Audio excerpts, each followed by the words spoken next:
নতুন করে বাংলা সুপারস্টার নায়ক শাকিব খানের সাথে রোমান্টিক দৃশ্য নিয়ে একটি ছবি করার কথা ছিল নায়িকা দিঘির। সরাসরি এমনটা জানিয়েছেন চিত্রনায়িকা দিঘি। বাংলা সুপারস্টার নায়ক শাকিব খানের সাথে রোমান্টিক দৃশ্য নিয়ে কোনো ছবি বানাতে চায়নি নায়িকা দিঘি। শিক্ষিত পুরুষ নামের একটি সিনেমায় নতুন করে চুক্তিবদ্ধ হয়েছিলেন বাংলা সুপারস্টার নায়ক শাকিব খান ও নায়িকা দিঘি। কিন্তু বন্ধুরা, শাকিব খানের সাথে ছবি বানাতে নায়িকা দিঘি কেন সরাসরি না করে দিয়েছে? বাংলা সুপারস্টার নায়ক শাকিব খানের সাথে ছবি বানাবার জন্য বাংলাদেশের অনেক নায়িকারা ওই লাইনে থাকে।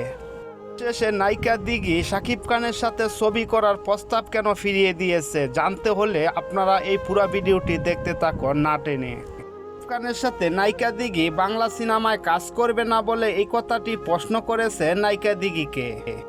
দিঘি বললেন, শাকিব খানের সাথে আমার ভাতিজির সম্পর্ক।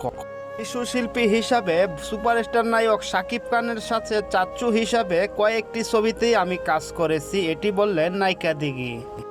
দিঘি বললেন, এখনো বাংলা সুপারস্টার নায়ক শাকিব খানকে আমি চাচ্চু বলেই জানি।